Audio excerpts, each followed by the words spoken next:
এখন নিয়ে এসেছি 150 টাকার মাংস জয়পুর থেকে। তো কালকে রাত্রেবেলা বোন দেখেছে যে ওল্ডেস্ট চিকেন বলে একটা চ্যানেল আছে ইউটিউবে, আপনারা অনেকে হয়তো চেনেন।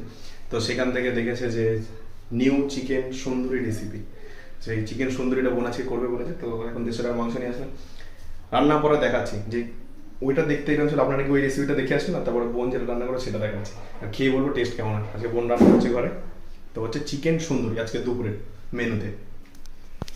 এখন আমার ঘর গোছানো হচ্ছে। আরে পাগল হয়ে গেছে, পাগল হয়ে গেছে।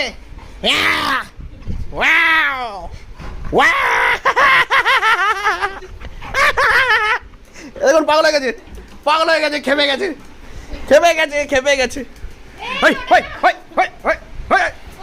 ওই দেখুন কোথায় পালিয়ে যাচ্ছে, দেখুন এই চোরটা কোথায় চলে গেল, দেখুন চোর মাঠটা।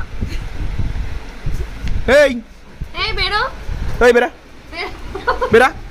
বললাম আজকে বোন রান্না করবে হচ্ছে চিকেন সুন্দরী। তো সেটা রান্না হয়ে গেছে, দেখতে অনেকটা এরকম টাইপের, একদম কষা কষা। আর এখানে একটা মুরগির পার হয়ে গেছে। তো এর অলরেডি খাওয়া হয়ে গেছে। কেমন হয়েছে রান্না? হেভি হ্যাঁ, হেভি। তো ঝাল লাগছে না আজকে? না। তো আমি এখনো খাইনি, আমি খেয়ে দেখি কেমন হয়েছে। তখন বসে খাই, খেয়ে বলছি কেমন রান্না হয়েছে।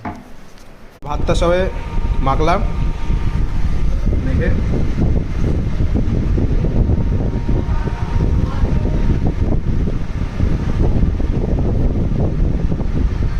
বাম্পার হয়েছে, বাম্পার। ওই যে মাস্টার শেফ দাঁড়িয়ে আছে, বাম্পার হয়েছে রান্নাটা, বাম্পার। তখন বাসন মাজবে, এর সাথে একটা পেঁয়াজ লাগে, পেঁয়াজ পেঁয়াজ। সাগর যদি ভিডিওটা, এখন আমরা এসেছি দত্তপুরের আশীর্বাদে, সাগরের 1,500 টাকা ঢুকেছে সেটা খেতে।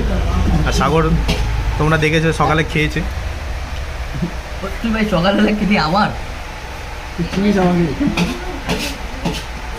সাগরের ডায়লগ ফেমাস। সাগর বলছে চিনিস আমাকে, আমি কত বিরিয়ানি খেতে পারি। এখন আশীর্বাদে বসেছে বিরিয়ানি। একটা কাঁচা লঙ্কা দিয়ে দাও, 3টে বল, 3টে। চনের মুখটা কিন্তু পুরো একদম গ্লেজ মারছে। এটা দেখ কোনো পিম্পল নেই, কোনো ডার্ক সার্কেলটাও নেই। অপমান করতে আসে। আর সাগর দেখ, সাগরটা একটু আমাদের খাওয়া এখন শেষ হলো। এই যে পাতের অবস্থা, আর তার মধ্যে আমার জিভ কেটে গেছে, রক্ত বেরোচ্ছে দেখতে পাচ্ছেন, জিভ কাটা। শুভদীপ, কালকে সকালের মধ্যে মরে যাবি, রক্ত বেরিয়ে। হ্যাঁ পাকিস্তানে যে রক্তগুলো জমা পড়ছে। আচ্ছা, আপনারা কি চয়নকে দেখতে পাচ্ছেন? ওই জন্য আচ্ছা ঠিক আছে, ঠিক আছে। মানুষকে অসম্মান করে না কি করা? অতম্মান। তো জিভের জায়গায় ঠোঁটটা কাটলে একটু ঠোঁটটা সরু হতো। হ্যাঁ, মানুষকে অসম্মান, সুরের মতো ঠোঁটটা লাগে। মানুষকে যদি